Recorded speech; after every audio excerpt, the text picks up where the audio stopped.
Friends, இன்றைக்கி பார்க்க போகிறது வந்து ஹேர் டை தான். வாங்க வீடியோக்குள்ளே போகலாம். தேவையான பொருள் வந்து மருதாணி இலையும் செம்பருத்தி இலை, அப்புறம் காஃபி கஷாயம் ஊற்றி அரைச்சி வச்சுருக்கேன்.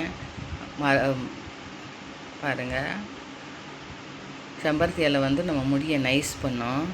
இது வந்து அன்னபேதி, சுத்தி செய்யப்பட்ட அன்னபேதி. நாட்டு மருந்து கடையில் கிடைக்கும், ஆனால் சுத்தி செய்யாதது தான் கிடச்சிச்சு எனக்கு.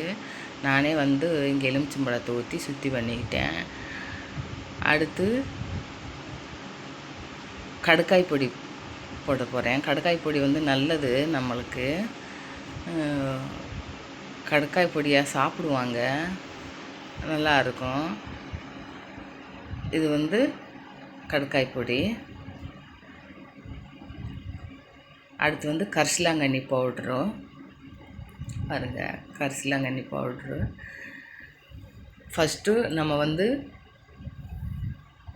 மெஹந்தி, செம்பருத்தி இலை, காஃபி கஷாயம், அன்னபேதி, கடுக்காய் பொடி, இப்போ கரிசலாங்கண்ணி பவுட்ரு போட்டிருக்கோம்.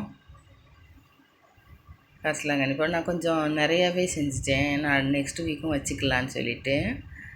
இது வந்து அவரி பொடி. அடுத்தது வந்து அடுத்த வாரம் கொஞ்சம் எடுத்து வச்சுக்கிட்டேன்னா அடுத்த வாரம் போட்டுக்குவேன்.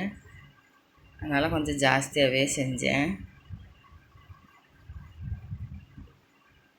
பாருங்கள், அவரி பொடி. உங்களுக்கு கரிசலாங்கண்ணி பச்சையாக கிடைச்சாலும் போட்டுக்கிறலாம், மருதாணி கூட அரைச்சிக்கிறலாம்.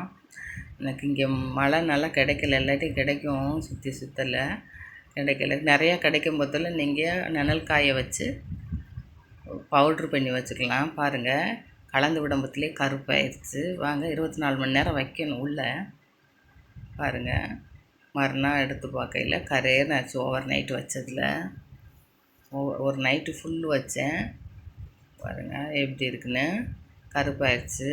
நம்ம இப்போ தலையில் அப்ளை பண்ணிட்டு வரலாம். அப்ளை பண்ணிட்டு வந்து உங்களுக்கு காட்டுறேன் எப்படி இருக்கு. பாருங்கள், கருப்பாயிரும். நம்ம பொடி போட்டு கலந்து விடும்போதுலேயே கருப்பாயிரும். பாருங்கள் எப்படி இருக்குன்னு. கருப்பாயிருச்சு. இந்த வீடியோ உங்களுக்கு பிடிச்சிருந்தா லைக் பண்ணுங்கள், ஷேர் பண்ணுங்கள், சப்ஸ்கிரைப் பண்ணுங்கள், ஃபாலோ பண்ணுங்கள். பாய் ஃப்ரெண்ட், மீண்டும் ஒரு வீடியோவில் சந்திப்போம். சப்போர்ட் பண்ணுங்கள்.